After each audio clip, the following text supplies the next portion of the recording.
the theory is that if you're using your term plan, then these subjects are only going to show up, the ones that Savannah has done. These courses are only going to show up. And then if I come in here and I say, okay, show me all the activities related to Intro to Electronics, then you see here I have a lot of opportunities. And the one thing that I'll explain, or the two things that I'll explain, are assignments and the log. And these are pretty cool because what you can do here, let's go to assignments. You click here, and let's say I want to add an assignment. Okay. So I'm going to say assignment is going to be to read the newspaper, right? So let's say that you're doing the read the newspaper. I get to control, I meaning me, Mr. O'Leary, get to control what options you have here. So we'll have to work through that. Let me just hide this.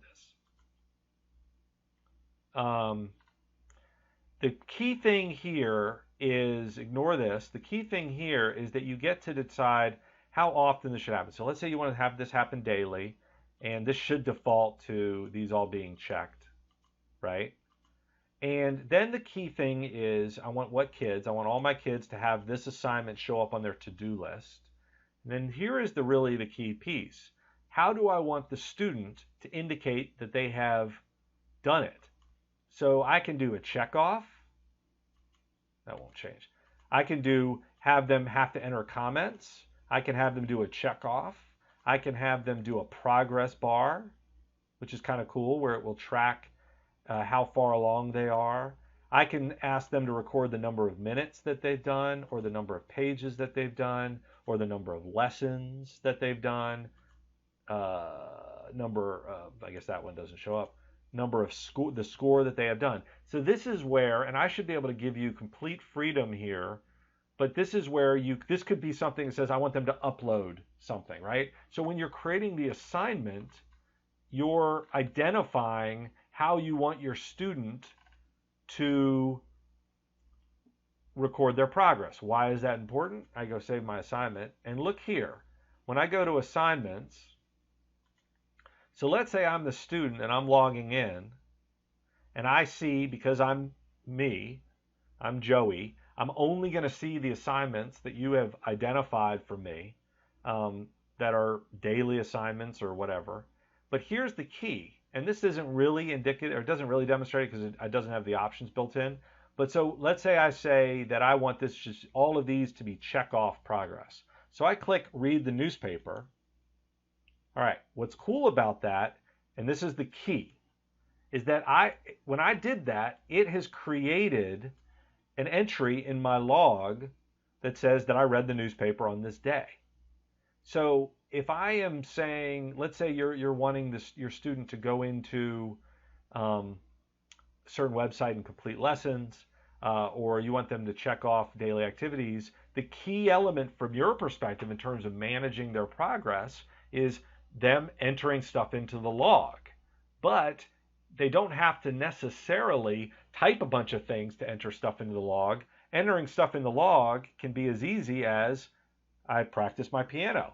Now, if you had said that you wanted, for practice their piano, that you wanted them to do, comments, right? I did this lesson, mommy. Or you want them to recover number of minutes, or you want them to upload an audio of them completing their assignment, well, you can do that here, but it all still gets put into, wait for it, the log, which is right here. Everything that you do is stored in the log.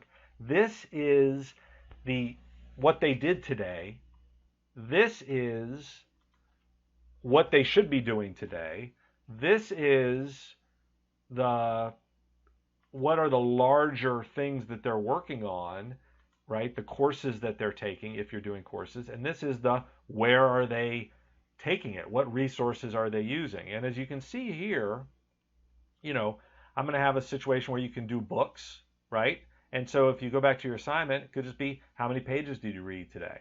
Or even cooler, it can be a smart assignment that just says, the last page you recorded was 23. I want you to do 20 pages a day. So you should read 23 to 43, right? Or we visited this field trip location and we upload a journal about it. And if you're not doing a curriculum or a checklist or anything like that, the log can be freeform, right? The log can be, let me just record what I did today. And let's see, I think it should go in. Played in the backyard,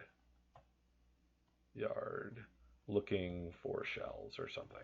And, again, this can be an upload or what have you. So let's say I do that. Now, if I go into the log and you want to see what your kid did, but it wasn't in response to an assignment or wasn't visiting another curriculum or whatever, you can do that. So at a high level, we're dealing with a bunch of issues, right? The first is you planning, you deciding what resources or schools the kid is going to be taking activities with, you identifying the courses, if there are any that the student is going to be taking, potentially you deciding what objectives you want your student to be working on that you can measure against. And then it turns into assignments where you go in here and you say, I want to, review chemistry periodic table or something. So you do that and you create this element, right? So the planning is the start of is what you're doing right now, and then you break it down and you break it down into, all right, what assignments do you want the students to be doing, working on, etc. But there's lots of different options, and that's really what we need to explore. So, if you have stayed with me throughout this whole thing, that's fantastic. The big question is, how can we make this robust but simple?